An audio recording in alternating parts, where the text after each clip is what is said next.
Design for Life, the Main Street Preachers. Welcome to the show then. It is Danielle Perry here, joined by James Dean Bradfield from the Main Street Preachers itself. How are you? It's so lovely to see you again. Yes, no, it's great to see you too. I haven't seen you for a while. Well, we're thrilled and so excited by the new record, which is Resistance is Futile, which we're going to be discussing over the next hour. You've told us a couple of tunes that you'd like to play as well, so we'll discuss that too. And we'll be looking ahead to stuff you're doing over the summer, because I'm sure... you've got a very busy one ahead. I'm sure of it. Festivals, all sorts, I'm sure. Hopefully. That's what management tell me. So let's start off then with Resistance is Futile. Is that anything to do with Star Wars or Star Trek? With, you know, because they say that sometimes, don't they? Borg. I've never seen Star Wars. Never ever. I've never seen a Harry Potter film. Oh, haven't you? No. Way? No. No. We're part of that 1%. That's low rent for me, I gotta say. No, it is nothing to do. Even though I'm a sci-fi fan, intermittently, it is nothing to do with that. It's to do with... I didn't think it would be. Yeah. It's just kind of to do with being the place that we are, where the cultural, social, economic, wherever landscape changing around you. And just what I just said, I suppose, not obsessing about trying to fit into it, because to resist the ongoing charge of change and of that word progress, no matter how misguided it is sometimes, is futile. You mustn't resist the landscape changing around you.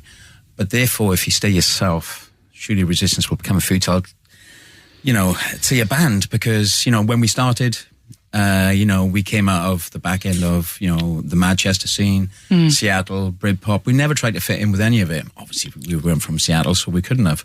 But, we always kind of like stood alone. And that's what we aim to do now, I suppose. People listening to this know so many of your records from being played on the radio, and you can instantly tell it's a Main Street Preacher song because you have that sonic fingerprint. You do. It's your sound, isn't it? I have I have that voice that slightly inhabits the more feminine range. No, you don't. I do. I've got a high voice for a fella. I've got a high voice for a fella. Really? But it's there are trademarks there. And Nick and Sean are just a powerhouse in terms of being in the rhythm section. They're relentless. So there are things there which you can call our blueprint, I suppose. Absolutely. We're going to play Distant Colours from the new record, if that's all right with you. Can you tell us a little bit about this? And why is this the second single? Where did this idea and sort of musical idea come from originally? I suppose it links in with Resistance is Futile, the theory of it, that as you get older, everything becomes slightly faded, everything becomes more sepia-toned, everything becomes a distant colour, whether it be a political belief or a political alignment or cultural touchstones or even some relationships. Everything becomes a distant colour, and you've just got to try and retrieve what's most important out of that debris and go forward with it. So there is a tinge of melancholia in there, but also there is a powering optimism to it too. Okay, I think I was reading about it as well. Was it about Nib Evan? There's an element, some of the lyric was brought on by the lethal conflagration of a general election, Brexit referendum, sure. American presidential election, all those things where you weren't quite sure even if your own side were talking sense anymore. Obviously, we have natural leaning tendencies politically, and it was kind of upsetting to see your own side just tearing each other to pieces as well. Whereas back in the day, you used to be able to define who you were by defining what you were against. But when you see your own side tearing each other to pieces, everything becomes just fragmented. Distant colour. Yeah, it does. And it was all about that. But it was all about trying to find the ground where you could retrieve the things that matter and find the things you could agree upon. Okay. Let's press play on this then. This is going to be the next single from Resistance is Futile. This is Distant Colours from the Manic Street Preachers. Say what you want.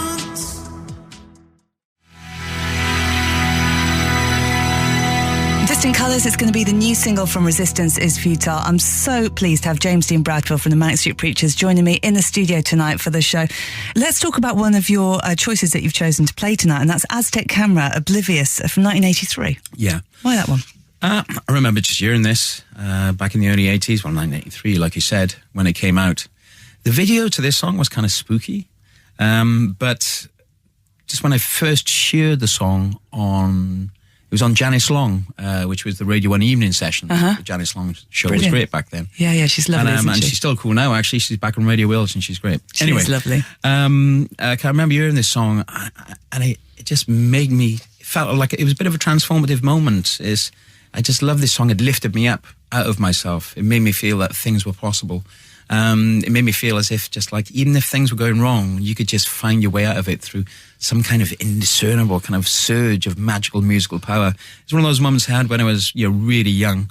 And I just always loved the song. And Roddy Frame, I always love the fact that he's an amazing guitar player. He can really shred. He really can, but he doesn't because he's not a metalhead. Yeah. So his taste always stops him from shredding, but he can. And I just absolutely love this song. And probably a very important song for Aztec Camera's opening track on their debut record. So, I mean, it was quite the introduction. It is. It's quite a kind of mission statement. Absolutely. All right, here it is. 1983, Oblivious, Aztec Camera.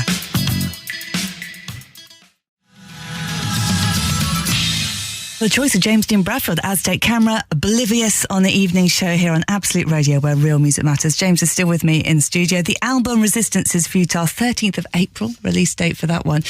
I noticed it was coming out on cassette as well. Yeah, I loved cassette. I mean, I can, off the top of my head, I can name the albums that I first had on cassette, and which I always preferred listening to on cassette. I always went back to them. So London Calling by The Clash. Nice. Kind of Appetite for Destruction I had on cassette. Taking Nation of Millions by Public Enemy I had on cassette. Perverted by Language on cassette by The Fall. There was something about cassette which everything was a bit more compressed and a bit more in your face. And I kind of loved that. And sometimes when I went and bought the vinyl of the record, I didn't like it as much as the way the cassette sounded, because it was funny, isn't it? It was a messed up quality to cassette sometimes. It just compressed it a bit more. I just always loved it. I think the first album I had on cassette was a Boney M album. Oh yeah. And there was another album called Pop Goes to the Movies and Discovery by Yellow, actually. Yeah, they're the first albums I had on cassette. And Sean just bought me a cassette recorder, an Akai classic tape recorder for Christmas, which my kids have had fun with already. Just recording their voices, and then it's just got rewind, record, fast forward, stop.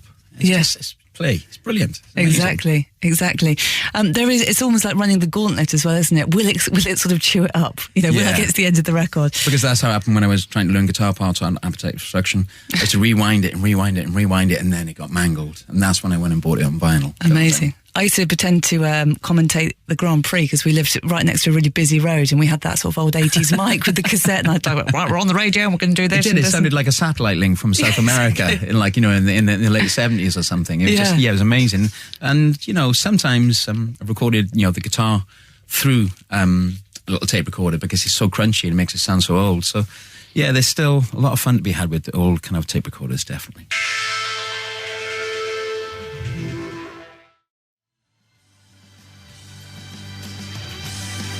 If You Tolerate This, 1998 that came out. I'm joined by James Dean Bradfield from the Manic Street Preachers here on Absolute Radio in the studio. 20 years old, that track this year. Yes, younger than me. Me. It's like, it was. I think we were very proud to have a number one, which had such an improbable title, for something to reach number one with that title. We were proud of it.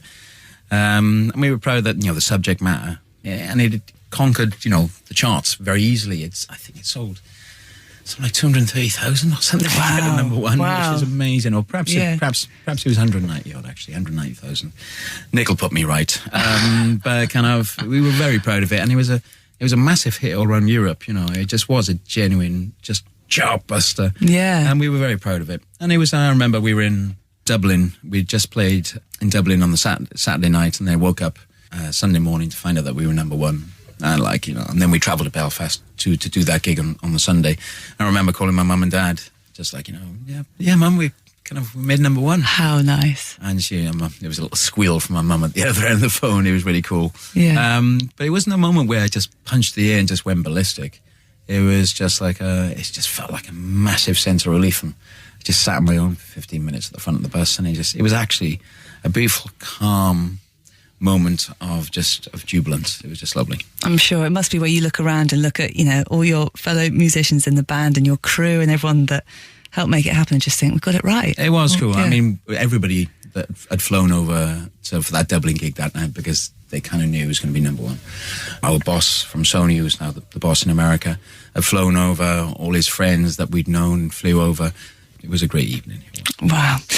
Speaking of great evenings, I'm very much looking forward to you playing the Isle of Wight Festival, and that was announced just last week as well. You've played there before, haven't you? Yes, played there before, and our keyboard player, Nick Naismith, didn't play that gig because he was having his first child. Oh, right. So I wanted to dedicate a song to Nick and his wife and his new family. Yeah. And I just realised there are no songs of ours that you can actually dedicate to something to such a moment as having a child. Right. I think I actually said I'd run out of songs and I'd forgotten to give the dedication. And at the end of the set, I think I went, this one's dedicated to Nick Naismith, and he just had his first gig. This is called If You Tolerate This, You Trade Nothing.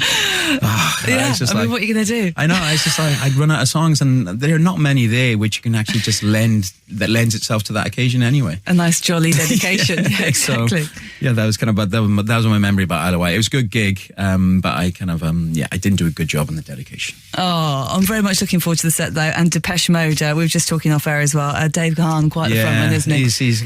He's a behemoth of a frontman, isn't he? A killer of a frontman. Prowls that stage. Yeah, he owns it. He owns the universe when he's on stage. Yeah. Which is always a tough ask. Yeah. So yeah, I'm gonna have to. I don't know. Yeah, I'm just gonna have to be myself again, I suppose. Oh yeah, absolutely, totally. The next record you've chosen is Killing Joke. It's such a great record. Love Like Blood from the winter of 1985. Yes. Give me some background as to why you chose this one. We were aware of Killing Joke with 80s and did the album Fire Dances. Yeah. I remember seeing Jazz Coleman popped up on That's Life, an old consumer program as well. Yeah. When they used to ask people questions in the street, and they actually asked him a question. And I was like, that's Jazz Coleman, but they didn't realise it. Yeah. But anyway, I was, being a listener of Janice Long and Kid Jensen and John Peel, I used to know a lot of Killing Joke songs, and I just really liked the guitar sound, and I was intrigued by Jazz Coleman. And then cut to like 1985, and they'd done Love Like Blood, which was kind of a breakout single for them. And suddenly it was just that moment where a band had just realised their potential and they stepped up another gear. And my memory of this is just thinking, wow, it was an amazing record. But also I was still in school, and used to have this thing in school where if it was just pelting it down with rain, which it didn't actually, because we were in South Wales, you'd all stay in the big assembly hall for lunchtime, and they'd put a big screen down, and they'd show like an early incarnation of satellite TV. Oh, right. And Love Like Blood was always on in the lunch times, but they were that spring and autumn, it just rained all the time. So I just remember me and Nick and lots of other people just watching Love Like Blood in the assembly hall in Oakdale Comprehensive School. Along with, bizarrely, they always used to play Don't Look Down by Go West as well. It's quite a strange idea setting, isn't it? That's my memory of this, just thinking, wow, they've made the step up.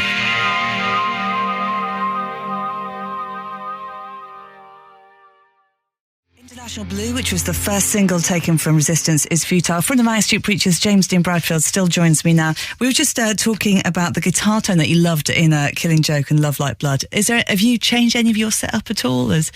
Taken out any new axes or anything? I've always got a few new banjos or two, which I hide from the rest of the band. But no, I've tried to put less guitar tracks on the record. I think there is a big cliche amongst older musicians where less is more. I think the bottom line is that your ears become desensitized and you put less on the track so you can hear things better. But no, in all seriousness, I've tried to have less guitar tracks. The usual rubbish of I don't back guitar tracks up. I just try and have one rhythm track, and then just like one lead track. I try not to track guitars anymore.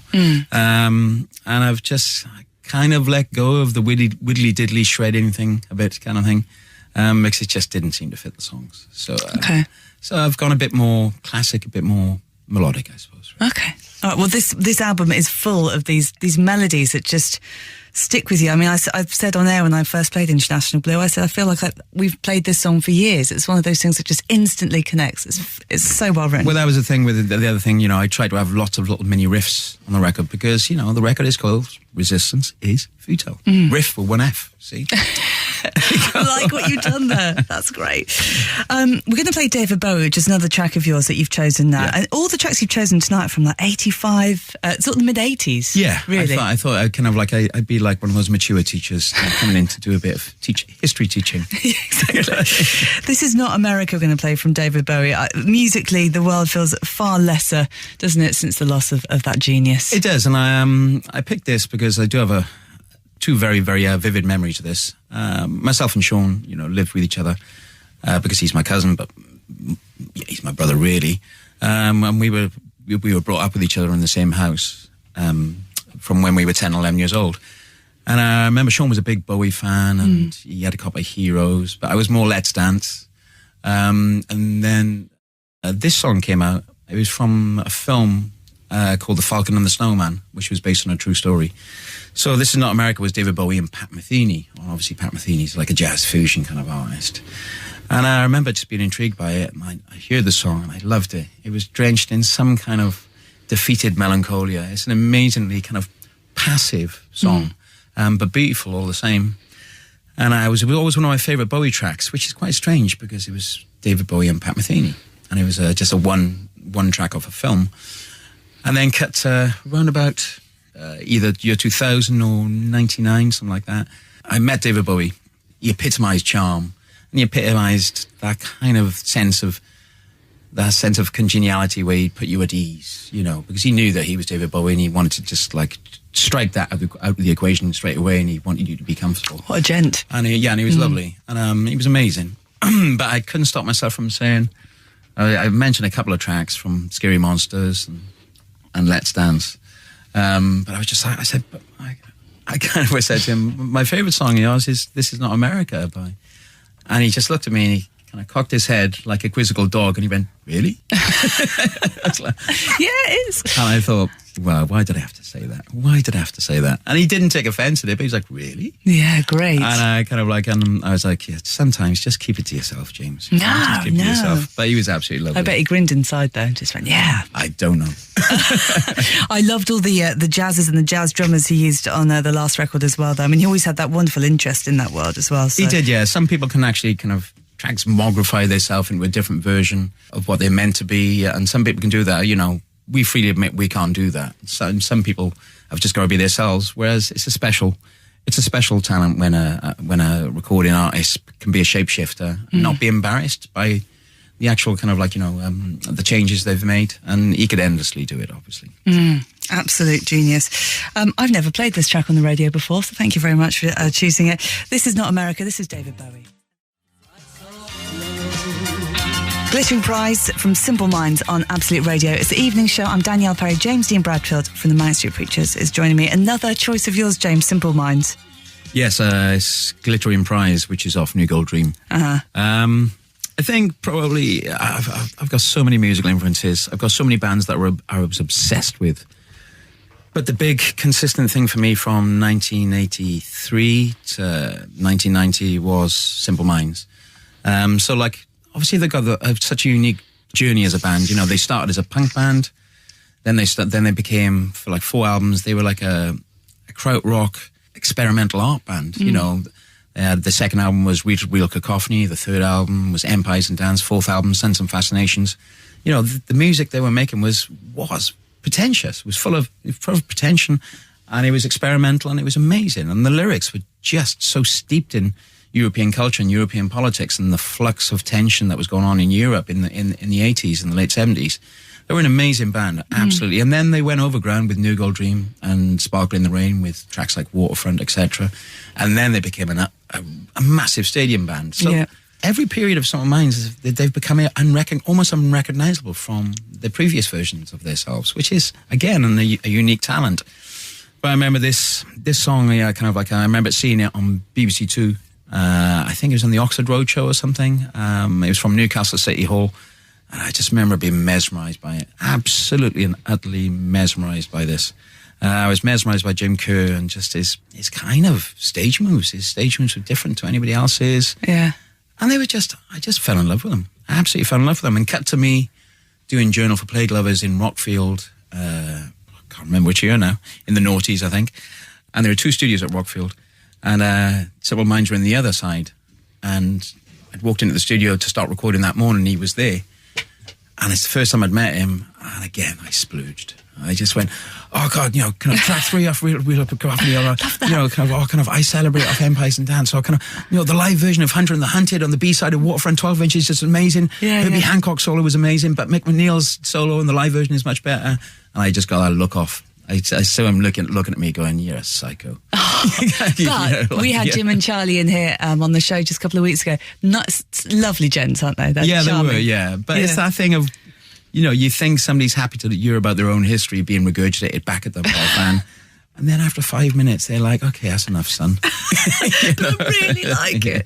Well, it's lovely to play that, and it's been an absolute joy to chat to you this evening as well. Thank you so much for your time. Gotcha. The new album, Resistance is Futile, coming in April. We'll tweet up all the links to that as well. The last question I have for you really is, you return back to the Holy Bible, everything was go to do those tours, didn't you, to do the live shows as well. Does it feel quite nice to be looking forward now and like sort of pulling all the set lists together? Yeah, it does, because we had kind of obviously we had a 2-year period where we did like successive anniversary gigs with everything that's going on Holy Bible.